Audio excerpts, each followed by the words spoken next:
अस्सलाम वालेकुम, मैं हूँ आपकी मेज़बान तलुशा सईद। आज हम मौजूद हैं लाहौर में शायर मशरिक़ अल्लामा मोहम्मद इक़बाल रहमतुल्लाह अलैह के पोते मुनीब इक़बाल साहब के साथ लाहौर में उनकी रहायशगाह पे। और हमने अपने सिलेबस में पढ़ा अल्लामा साहब को। शायर मशरिक़ का जो पहला तारुफ़ था हम सब के लिए, वो हमारे किताबें थी, स्कूल का सिलेबस था। लेकिन आज हम जो है वो अल्लामा साहब के बारे में, उनकी सोच और उनके फ़िक्र के बारे में कोशिश करेंगे कि जानें। उन्हीं के घराने से, उन्हीं की from the blood line of Iqbal, जिसकी और यही पैगाम लेके हम यहाँ पे आए हैं, जो हमारे एक सिस्टम का की एक सोच है, एक फ़िक्र है कि हमने मुआशरे में से ज़ुल्म, जबर और बेबसी का ख़ात्मा कैसे करना है। तो हम उन्हीं के साथ इस बारे में बात करते हैं। अस्सलाम वालेकुम सर। वालेकुम अस्सलाम। सबसे पहले हमारे लिए बहुत एज़ाज़ की बात है कि आपने हमें वक़्त दिया अल्लामा साहब के बारे में बात करने के लिए। वैसे हम हमेशा आपको सुनते हैं, आपने अपनी ज़िंदगी को वक़्फ़ किया अल्लामा साहब के पैगाम को आज की नौजवान नस्ल तक पहुँचाने के लिए, आज के माशरे तक पहुँचाने के लिए। तो मेरा सबसे पहला सवाल आपसे सर ये है कि हम सब जो लोग हैं, हमारा तो इकबाल से तारुफ़ पहला सिलेबस है, ये अपनी किताबें हैं जो हमने पढ़ी। इकबाल के घराने का होने की हैसियत से, उनके पोते की हैसियत से, आपका अल्लामा मोहम्मद इकबाल से पहला तारुफ़ क्या था? अ, देखिए, पहला तारुफ़ तो इतना पहले था कि मुझे खुद भी याद नहीं है, पर मेरी ज़िंदगी के पहले 12 साल उस रिहाइशगाह में गुज़रे जहाँ पर अल्लामा साहब ने अपनी ज़िंदगी के आखिरी 3 साल गुज़ारे थे। जी। अब एक तो ये अक्सर मुझसे लोग पूछते हैं कि मेरी उम्र कितनी थी जब अल्लामा साहब की वफ़ात हुई। तो अल्लामा साहब तो 1938 में इस जहान फ़ानी से कूच कर गए थे। तो मैं तो उनकी रहलत के तकरीबन 27 साल के बाद पैदा हुआ। पर पहले 12 साल मैंने उसी घर में गुज़ारे जहाँ पर हज़रत अल्लामा इकबाल ने अपनी ज़िंदगी के आखिरी 3 साल गुज़ारे थे। जावेद मंज़िल, जो आजकल अल्लामा इकबाल म्यूज़ियम है, और वहाँ से अक्सर अल्लामा साहब की नवाज़रात गायब हो चुकी हैं। तो वहाँ पर मैंने बचपन गुज़ारा। उन कमरों में जो एक्चुअली जावेद मंज़िल के पहले 3 कमरे जो थे, वो हज़रत अल्लामा इकबाल उन कमरों में रहते थे। और जावेद मंज़िल इब्तिदा से ही मेरे वालिद के नाम पे ज़मीन ख़रीदी गई थी, वालिद के नाम थी मेरे।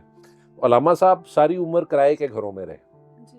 तो जावेद मंज़िल में भी वो मेरे वालिद के किराएदार के तौर पे रहते थे। 50 रुपए महीना किराया देते थे। किरायानामा भी मेरे पास मौजूद है। वो उनकी डायरी में, अल्लामा साहब अपनी डायरी में इंदराज करते थे कि 3 महीने का एडवांस मैंने किराया दे दिया। वो भी मेरे पास सारी उसकी डॉक्यूमेंटेशन मौजूद है।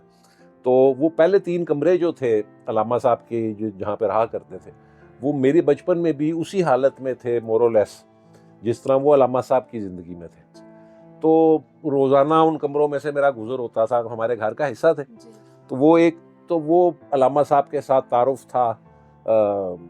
एक तरह से आप कह लें, रूहानी राब्ते की इब्तिदा जो थी, बिल्कुल। वो बचपन से ही मुझे लगाव भी था अल्लामा साहब के साथ।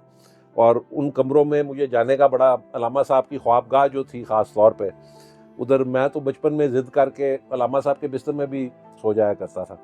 तो मेरे वालिदैन मुझे कहते थे कि तुम्हें डर लगेगा, ये होगा वो। मुझे कोई नहीं डर लगता, अल्लामा साहब का कमरा है, इसमें कौन सी डरने की बात है। तो मैं तो इस तरह वहाँ पर एक अल्लामा साहब की ईज़ी चेयर कह लें आप, सोफ़ा नुमा कुर्सी होती थी जहाँ पर अल्लामा साहब बैठा करते थे। उस कुर्सी में मैं बैठ जाया करता था जाके। हम दोस्त अहबाब बच्चे जब जमा होते थे तो हम ये आपस में बातें करते थे कि जी, इस कुर्सी के अंदर कोई चीज़ है कि जब हम बैठते हैं तो हमें अल्लामा साहब से कुर्बत महसूस होती है। तो वो इब्तिदा तो अल्लामा साहब से तारुफ़ मेरा तो उसी घर से था। शायद जिस तरह आप कहते हैं कि बच्चे की ज़िंदगी के स्टेजेस होते हैं, चलना फिरना सीखते हैं, बोलना सीखते हैं, दूसरी चीज़ें सीखते हैं। तो मैंने वो सारी चीज़ें अल्लामा साहब की रिहाइशगाह में सीखी, अल्लामा साहब के घर में सीखी, अल्लामा साहब के कमरों में सीखी। तो वो जो एक रूहानी लिंक था, उसकी इब्तिदा उसी वक़्त से हुई। और ख्वाबें भी मैंने वहाँ पर अल्लामा साहब को ख्वाब में भी कई दफ़ा देखा। एक वो शायद रील में मैंने वो सोशल मीडिया पे भी चलाई थी। मेरी जो बेडरूम होता था, मुझे याद है एक दफ़ा मैं सोया हुआ था, तो मुझे लगा जिस तरह मैं ख्वाब में उठा हूँ और अपने कमरे से गुज़र के, दूसरे कमरों से गुज़र के अल्लामा साहब के बेडरूम के दरवाज़े पे पहुँचा हूँ। اور میں نے دیکھا کہ اندر علامہ صاحب کے کمرے میں بہت ساری روشنی ہے اور علامہ صاحب بیٹھ کے کچھ وہ ایزی چیئر جو ان کی ہوتی تھی اس پہ بیٹھ کے کچھ لکھ رہے ہیں اور ان کی آنکھوں سے وہ آنسو نکل رہے ہیں. تو پھر میں وہ کھڑا ہو کے وہ منظر دیکھ رہا تھا تو مجھے کندھے پہ کسی نے ہاتھ رکھا اور مجھے کہا تم یہاں پہ کیا کر رہے ہو, واپس اپنے بستر میں جاؤ. تو میں بھاگا ہوا بستر میں واپس چلا گیا, دوبارہ سو گیا. اب مجھے اس وقت تو یہی لگا کہ یہ خواب میں نے دیکھا ہے. اب میں سوچتا ہوں ہو سکتا ہے وہ واقعی کوئی حقیقت ہی ہو جو میں نے دیکھی ہو جا کے. پر وہ چیز وہاں سے ابتدا ہوئی اس کی. اور پھر میں 12 سال کا تھا تو میرے والد نے وہ گھر ہم نے حکومت نے ایکوائر کر لیا, ہم سے خرید لیا. اور جو علامہ صاحب کی تقریباً 550 نوادرات میرے والد نے چیزیں محفوظ کر کے رکھی ہوئی تھیں, مسودات, روزمرہ استعمال کی چیزیں, ایون جو آخری دوائیاں وہ استعمال کرتے تھے وہ بھی میرے والد نے محفوظ کی ہوئی تھی, اور دیگر اشیاء. تو وہ گورنمنٹ کو ہینڈ اوور کر دی میرے والد نے ایز اے پرماننٹ لون, اور وہاں پہ وہ میوزیم بن گئی. تو جتنے دیر میں گرو اپ کر رہا تھا, بڑا ہو رہا تھا, تو حکومت کو وہ گھر دینے سے پہلے وہ ساری اشیاء علامہ صاحب کی میرے والد نے محفوظ کر کے ٹرنکس میں اور دیگر چیزوں میں بند کر کے رکھی ہوئی تھی. تو وہ سال میں ایک دفعہ جب موسم اچھا ہوتا تھا تو وہ ان کو, جس کو کہتے ہیں نا دھوپ لگانے کے لیے, باہر نکالتے تھے وہ دیکھنے کے لیے کہ یہ پراپرلی پرزرو ہوئی ہیں, کوئی چیز خراب تو نہیں ہو رہی, کوئی یہ تو نہیں ہو رہی, وہ تو نہیں ہو رہا. تو وہ میرے لیے تو بہت بڑا, میں ہمیشہ اس دن کو لک فارورڈ کرتا تھا. میرے لیے تو اس طرح وہ عید سے بھی بڑا دن ہوتا تھا.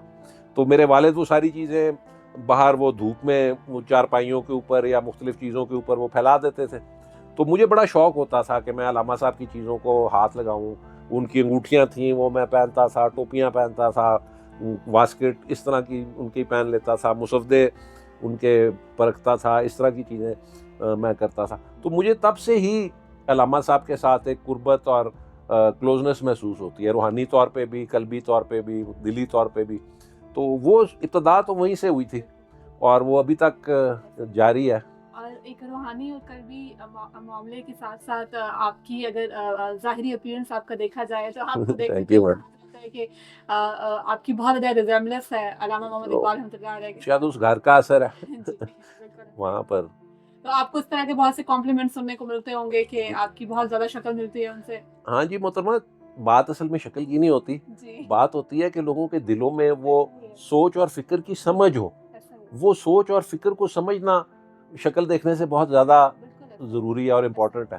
تو میری تو خواہش یہی ہوتی ہے کہ لوگ حضرت علامہ اقبال کو سمجھے. مجھے لوگ اکثر اقبال کہتے ہیں, تو بات تب بنتی ہے جب آپ اپنے دلوں میں جھانکیں اور آپ کو وہاں پہ علامہ صاحب کا عکس نظر آئے, ان کی سوچ اور فکر کا عکس نظر آئے. تو شکلوں میں کچھ نہیں ہوتا, اصل چیز عقل میں ہوتی ہے.